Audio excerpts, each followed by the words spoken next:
ஏங்க இங்க வச்சிருந்த காசை பாத்தீங்களா? இல்லம்மா நான் பார்க்கல. இங்க வச்சிருந்த காசு எங்க போயிருக்கோம்? மகா ஒரு வாட்டி உன் தம்பி கிட்ட கேட்டு பாக்குறியா? எனக்கு என்னமோ தம்பி தான் காசு எடுத்துட்டு போனோம்னு சந்தேகமா இருக்கு. தேவையில்லாம அவன் மேல பழிப்படாதீங்க. என் தம்பி எனக்கு கேட்காம காசெல்லாம் எடுக்க மாட்டான். நான் தான் எங்கேயாவது மறந்து வச்சிருப்பேன்னு நினைக்கிறேன். இருங்க தேடி பாக்குறேன். சரி எனக்கு வேலைக்கு டைம் ஆயிடுச்சு, வந்து சாப்பாடு போடுறியா? இருங்க தம்பியும் கூப்பிட்டு வரேன், எல்லாரும் சேர்ந்து சாப்பிடலாம்.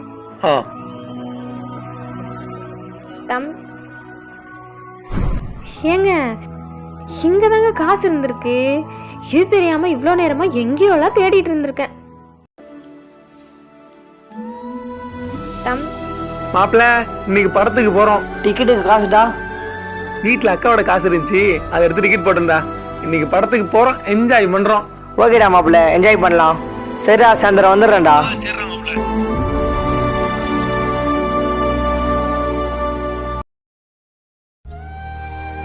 உன் தம்பி தான் காசு எடுத்திருக்கான்னு தெரிஞ்சும் நீ அவன் மேல வச்சிருந்த நம்பிக்கை அவன் உடைச்சும் நீ அவனை விட்டு கொடுக்க மாட்டுக்க. என்ன அக்கா தம்பி பாசமோ. அக்கா ஈவினிங் காந்தார படத்துக்கு டிக்கெட் போட்டிருக்கேன், எல்லாருமே சேர்ந்து போலாம்க்கா. டிக்கெட் எடுக்க காசு உன் செல்ஃபில் இருந்தாக்கா எடுத்தேன். சாரிக்கா உன்னை கேட்காம எடுத்துட்டேன். பரவாயில்லடா. கூட என் ஃப்ரெண்டும் வராங்க்கா. சரி எல்லாரும் சேர்ந்து போலாம். சரிக்கா.